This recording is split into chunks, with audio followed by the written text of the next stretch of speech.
السلام علیکم students, this is lecture number 16 of class first year for subject Urdu. آج ہم نے ایک نعت سٹارٹ کرنی ہے اور اس نعت کے جو شاعر ہیں ان کا نام ہے ماہر القادری۔ ٹھیک ہے، نعت سٹارٹ کرنے سے پہلے میں آپ کو ماہر القادری کا جو مختصر تعارف ہے وہ بتانا چاہتی ہوں۔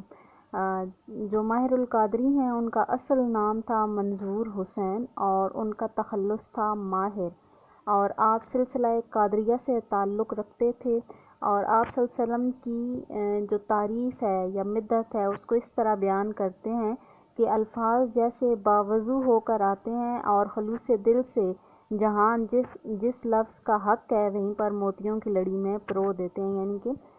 الفاظ جو ہیں وہ بالکل ٹھیک جگہ پہ ٹھیک الفاظ استعمال کرتے ہیں، اس لیے نعت میں ایک منفرد مقام رکھتے ہیں۔ ذکر جمیل اور نغمات ماہر قابل قدر تصانیف ہیں، ٹھیک ہے، ان کی ذکر جمیل اور دوسری ہے نغمات ماہر، یہ ان کی قابل قدر تصانیف ہیں۔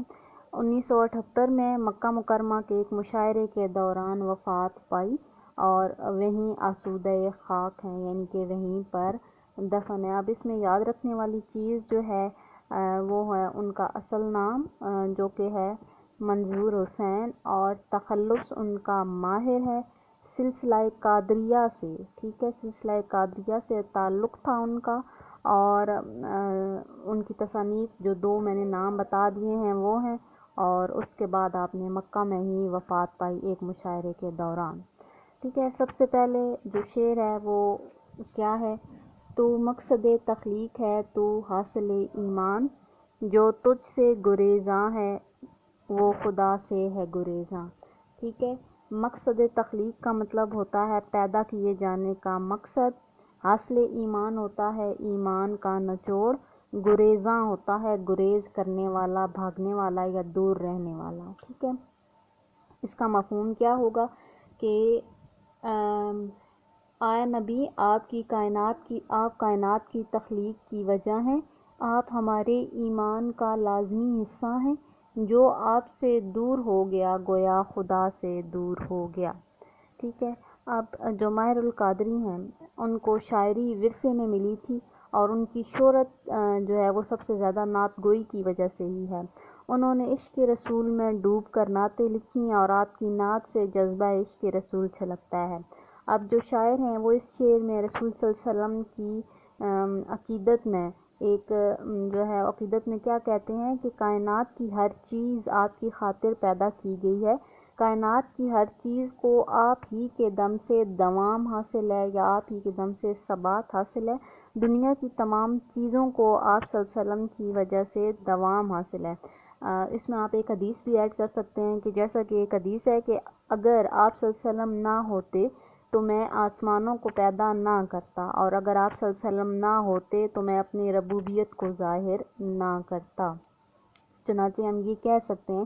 کہ اس کائنات کی تخلیق کا مقصد اور اس کائنات کو جو اللہ تعالیٰ نے اتنی زیادہ آسائشات سے آراستہ کیا ہے وہ صرف اور صرف حضرت محمد صلی اللہ علیہ وسلم کے لیے ہے۔ ٹھیک ہے، اب آپ نے اس میں حوالے کا ایک شعر ایڈ نہیں کرنا ہوتا، فرسٹ ایئر میں آپ نے حوالے کے 2 اشعار ایڈ کرنے ہوتے ہیں۔ ایک شعر میں آپ کو بتا دیتی ہوں جو ڈیلی میں آپ کو لکھ کے بتاتی ہوں، دوسرا آپ نے خود سرچ کر کے لکھنا ہے کہ اس میں کون سا شعر ایڈ کیا جا سکتا ہے۔ جیسا کہ اب میں نے یہ بات کی کہ یہ آپ صلی اللہ علیہ وسلم کے لیے آراستہ کیا گیا ہے، تو آپ یہ ایڈ کر سکتے ہیں کہ سب کچھ تمہارے واسطے پیدا کیا گیا، سب غایتوں کی غایت اولا تم ہی تو ہو، یعنی کہ صرف ایک شعر ایڈ نہیں کریں گے، آپ 2 اشعار ایڈ کریں گے۔ ٹھیک ہے، اس کے بعد کیا کہتے ہیں دوسرے مصرعے میں شاعر کیا کہتا ہے کہ اے نبی صلی اللہ علیہ وسلم جو بدقسمت آپ صلی اللہ علیہ وسلم سے دور ہویا گویا وہ خدا سے دور ہوا، اور آپ کی تعلیمات سے جو روگردانی کرتا ہے، جو دور ہو جاتا ہے، وہ اللہ تعالیٰ کے احکامات سے دور بھاگتا ہے۔ آپ صلی اللہ علیہ وسلم کی اطاعت اللہ کی اطاعت ہے، اور آپ صلی اللہ علیہ وسلم کی نافرمانی اللہ کی نافرمانی ہے۔ جیسا کہ آپ یہ بھی لکھ سکتے ہیں کہ قرآن مجید میں ارشاد ہے کہ جس نے رسول کی اطاعت کی گویا اس نے اللہ کی اطاعت کی، یہ سورہ نساء کی ایک آیت ہے، ٹھیک، آیت نمبر 80 ہے یہ۔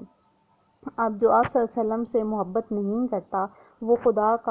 سے محبت کا دعویٰ نہیں کر سکتا، اور جو آپ صلی اللہ علیہ وسلم کی ذات کا انکار کرتا ہے وہ اللہ تعالیٰ کا انکار کرتا ہے۔ اب جیسے کہ ہم کہہ سکتے ہیں کہ اللہ تعالیٰ کو تو عیسائی بھی مانتے ہیں، لیکن حضور صلی اللہ علیہ وسلم کی ذات سے وہ منکر ہیں، لہٰذا قرآن نے انہیں کافر قرار دیا ہے۔ یہودی بھی اللہ کو مانتے ہیں لیکن آپ صلی اللہ علیہ وسلم کے منکر ہیں تو اللہ کے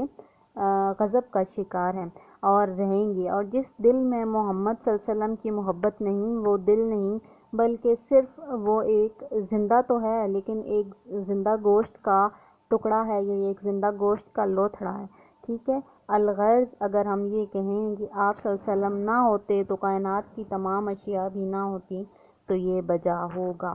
ٹھیک ہے۔ یہ آپ کی تشریح ہوگی، آپ نے دونوں مصروں کی الگ الگ تشریح بتا دینی ہے۔ اس کے بعد اس میں آپ دوسرا جو حوالے کا شعر ایڈ کر سکتے ہیں وہ یہ ہے کہ کامل نہیں کسی کا بھی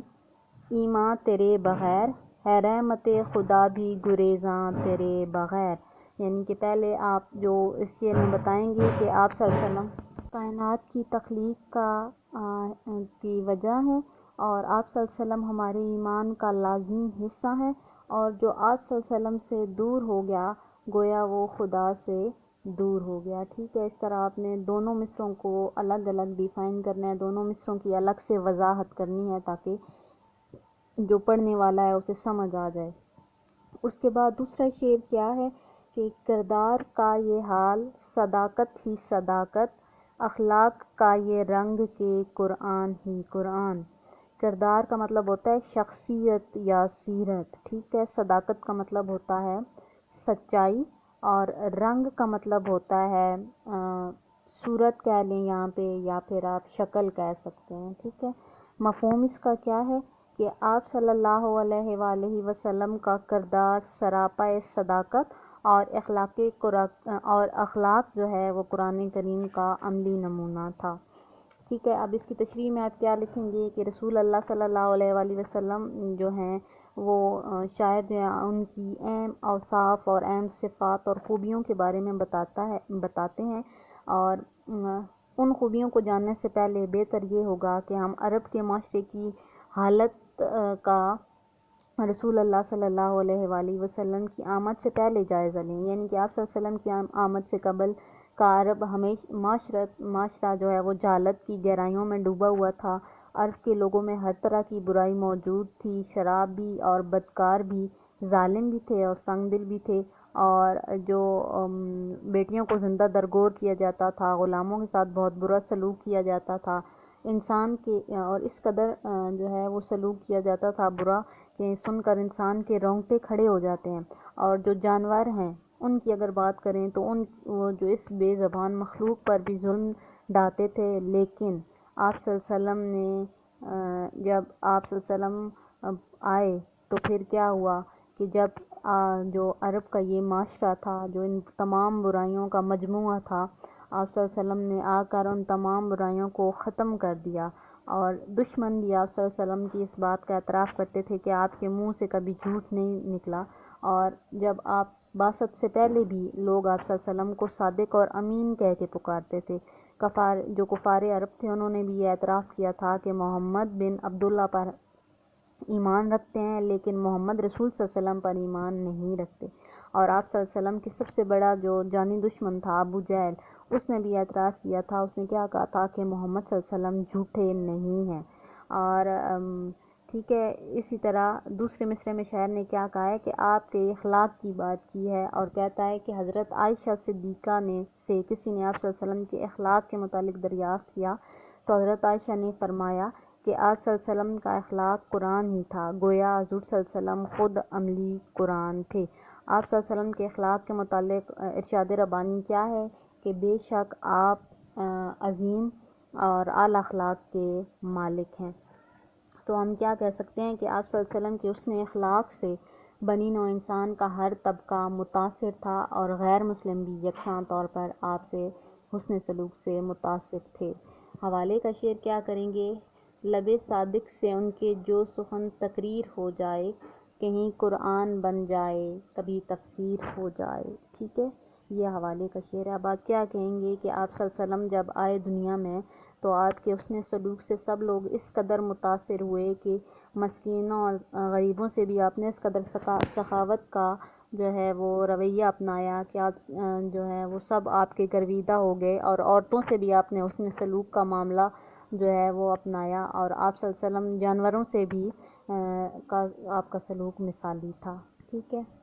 یعنی کہ ہم یہ کہہ سکتے ہیں کہ جو آپ صلی اللہ علیہ وآلہ وسلم ہیں ان کا کردار ان کی سچائی تھی، اور آپ صلی اللہ علیہ وسلم کے اخلاق کا یہ حال تھا کہ حضرت عائشہ نے جو ہے وہ بتایا، کہا کہ آپ صلی اللہ علیہ وآلہ وسلم جو ہیں وہ قرآن ہے، یعنی کہ آپ کا جو اخلاق ہے وہ قرآن ہے۔ ٹھیک ہے، یہ آپ کا دوسرا شعر تھا۔ اس کے بعد نیکسٹ شعر جو ہے وہ کیا ہے، تیسرا، کہ کیا نام ہے شامل ہے جو تکبیر و اعظم میں، اس نام کی عظمت کے ہیں قربان دل و جان۔ تکبیر مطلب اللہ کی بڑائی بیان کرنا، یا ہم کہہ سکتے ہیں نماز کا بلاوا، اور عظمت کا مطلب ہوتا ہے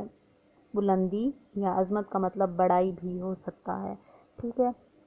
مفہوم اس کا کیا ہوگا کہ آپ صلی اللہ علیہ وآلہ وسلم کے نام کی عظمت کا یہ عالم ہے کہ یہ نام تکبیر و اذان کا لازمی جز ہے، میرے دل و جان اس نام کی بلندی پر نثار ہوں۔ ٹھیک ہے، اب تشریح میں ہم کیا بتائیں گے کہ تشریح طلب شعر میں شاعر نے حضرت محمد صلی اللہ علیہ وسلم کی عظمت و سربلندی کے متعلق جو ہے وہ اس کو اپنا موضوع سخن بنایا ہے۔ شاعر کیا کہتا ہے کہ تکبیر و اعظم میں اسم محمد کا جو نام اسم محمد شامل ہے، اور آپ صلی اللہ علیہ وسلم کے نام کی سربلندی اور عظمت کے متعلق ارشاد ربانی ہے۔ سورہ الم نشرح آیت نمبر 4 میں اللہ تعالیٰ فرماتے ہیں، بے شک ہم نے آپ کا ذکر بلند کیا۔ ٹھیک ہے، اب اللہ تعالیٰ اور فرشتے بھی آپ صلی اللہ علیہ وسلم پر درود السلام بھیجتے ہیں، اور جس نام کو خدائے قادر نے بلند کرنے کا اعلان کر دیا، دنیا کی کون سی ایسی طاقت ہے جو اس کی راہ میں روڑے اٹکا سکتی ہے؟ لہٰذا حضور صلی اللہ علیہ وسلم کا نام نہ صرف بعثت نبوی کے بعد دنیا میں پھیلا، بلکہ حضرت آدم سے پہلے بھی اس نام اقدس اور ذات اقدس کا جو فرشتے ہیں ان میں چرچا تھا، یعنی کہ آپ کی آمد سے پہلے حضرت آدم کی آمد پر بھی لوگ جو فرشتے ہیں انہیں پتہ تھا، اور حضرت آدم نے یہ نام مبارک جنت میں دیکھا۔ پھر مختلف انبیاء اس عظیم ہستی کے نام کے متعلق خوشخبری دیتے چلے آئے، الغرض شروع سے ہی خدا کے نام کے ساتھ ان کا نام موجود تھا۔ شاعر مزید کیا کہتے ہیں کہ تکبیر و اذان میں یہ نام شامل ہے، اور OIC کے 58 ممبر مسلم ممالک میں اعلان کسی نہ کسی وقت اذان کی صدا گونجتی رہتی ہے۔ پھر غیر مسلم ممالک میں بھی یہ کیفیت ہے، اسی طرح ہر وقت دنیا کے کسی نہ کسی کونے میں تکبیر کی اذان جو ہے وہ گونجتی رہتی ہے، اور آپ صلی اللہ علیہ وسلم کا نام بھی اللہ کے نام کے ساتھ وہاں پہ آتا ہے۔ اور یہاں پہ یہ جو اللہ تعالیٰ نے فرمایا تھا وَرَفَعْنَا لَكَ ذِكْرَكَ، یعنی کہ اس کا یہ ارشاد ربانی یہ جو تھا یہ حرفاً سچ ہو رہا ہے، کیونکہ ہر وقت دنیا میں کہیں نہ کہیں اذان ہو رہی ہے، اور آپ صلی اللہ علیہ وسلم کا نام اللہ کے نام کے ساتھ آ رہا ہے۔ صرف تکبیر و اذان میں نہیں، بلکہ آپ صلی اللہ علیہ وسلم کا نام جو ہے وہ اللہ تعالیٰ نے کلمہ طیبہ میں بھی لازمی جز ہے، کلمہ طیبہ کا لازمی جز ہے، اور نماز کا بھی لازمی حصہ ہے۔ الغرض ہم یہ کہہ سکتے ہیں کہ ہر جگہ اللہ تعالیٰ کے نام کے ساتھ آپ صلی اللہ علیہ وسلم کا نام موجود ہے، چاہے تکبیر ہو، اذان ہو کہ نماز ہو۔ حوالے کا شعر اس میں آپ کیا ایڈ کریں گے، وہ ہیں بے شک بشر لیکن تشدد اذانوں میں، جہاں دیکھو خدا کے نام کے بعد ان کا نام آئے۔ ٹھیک ہے، یعنی کہ ہم کیا کہہ سکتے ہیں کہ آپ کا اسم مبارک اس قدر عظمت کا حامل ہے کہ ہر وقت کائنات میں آپ کا نام اللہ کے نام کے ساتھ دہرایا جاتا ہے، اور کائنات کی جو بے کیف بے رنگ فضا ہے اس میں آپ صلی اللہ علیہ وسلم کے اسم مبارک سے وہ معطر ہو رہی ہے۔